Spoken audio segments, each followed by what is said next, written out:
সিসিমপুর এবার নেই, তাতে কি? কাকতাড়ুয়া পাপেট শোতে মগ্ন শিশুরা। গল্প, ছড়া, গান আর বায়োস্কোপের রঙিন দুনিয়ায় কাটল ছোট্ট সোনামণিদের বইমেলার দ্বিতীয় শিশুপ্রহর। বাবা মায়ের হাত ধরে বইমেলায় আসে ছোট্ট দ্বিপ্রহর। রূপকথার গল্প আর নানা কল্পকাহিনী জানতে নিজেই বেছে নেয় পছন্দের বইটি। আমি আজকে বই ঘুরে ঘুরে দেখছি, আমার যেটা ভালো লাগবে আমি সেটা বাবার কাছে কিনে নেব। ও বইমেলা শুনলেই হচ্ছে ওর দাদু ওর দাদির সঙ্গে আসার একটা বায়না শুরু করে দেয়। এখানে আসলে একই জায়গায় অনেকগুলো প্রকাশনা, অনেকগুলো বই দেখতে পায়। এবারের বইমেলায় শিশু কর্নার স্থানান্তর করা হয়েছে সোহরাওয়ার্দী উদ্যানের মুক্ত মঞ্চের পাশে। পরিসর কিছুটা ছোট হলেও বই কেনা ও ঘুরে দেখায় আগ্রহের কমতি নেই শিশুদের। ছাগল দেখলাম, তারপরে দুইটা পিচ্চি দেখলাম, তারপরে বল দেখলাম, তারপরে বাঘ দেখলাম।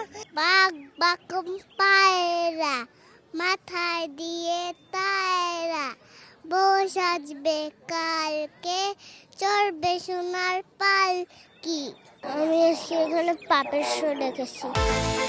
বিকাশ পেমেন্টে 10,000 টাকার বেশি অফার। শপিং চলছে তো।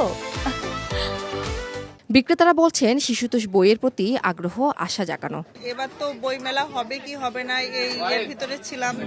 তারপরে বইমেলা যখন হচ্ছে সব বই পাইপলাইনে আছে, মানে চলে আসবে এক সপ্তাহের মধ্যে নতুন বই চলে আসবে। কিছু কিছু কার্টুনিস্ট যে বইগুলো, এইগুলো বাচ্চাদের কাছে বেশি গ্রহণযোগ্যতা পাচ্ছে এবং তারা এই বইগুলো বেশি কিনতে স্বাচ্ছন্দ্য বোধ করছে।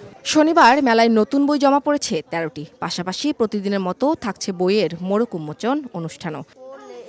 উম্মে হানি, সময় সংবাদ, ঢাকা।